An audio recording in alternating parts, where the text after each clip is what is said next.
ശക്തമായി തുടരുന്ന മഴയിൽ ദേശീയപാത 66 പലയിടങ്ങളിലും വൻ മണ്ണിടിച്ചിൽ, ഗതാഗതം പൂർണ്ണമായും നിലച്ചു.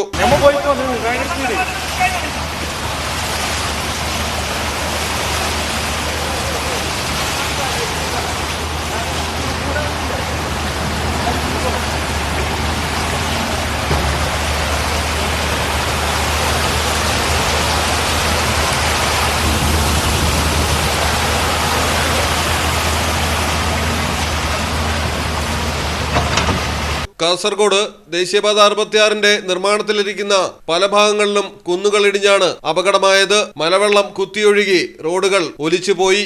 ചട്ടഞ്ചാൽ തെക്കിൽ വളവിൽ കുന്നിടിഞ്ഞതിനാൽ ഗതാഗതം നിരോധിച്ചു. മലയോര ഹൈവേയിൽ നന്താരപ്പതവ് ചേവാർ റൂട്ടിൽ മണ്ണിടിച്ചിൽ തുടരുന്ന സാഹചര്യത്തിൽ ഇതുവഴിയുള്ള ഗതാഗതവും നിരോധിച്ചിരിക്കുകയാണ്. വാഹനങ്ങൾ മിയാപദവ്, പൈവിളക, ഉപ്പള റൂട്ടിൽ പോകണമെന്നാണ് നിർദ്ദേശം.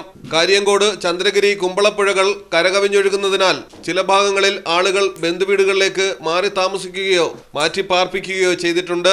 ജില്ലയിൽ അതിതീവ്ര മഴ മുന്നറിയിപ്പുള്ളതിനാൽ വിദ്യാഭ്യാസ സ്ഥാപനങ്ങൾക്കും അവധിയാണ്.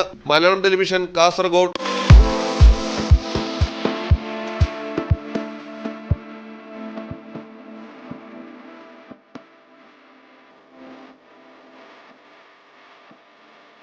ക്ലാരസ് designer jewellery, Calicut road, Perinthalmanna.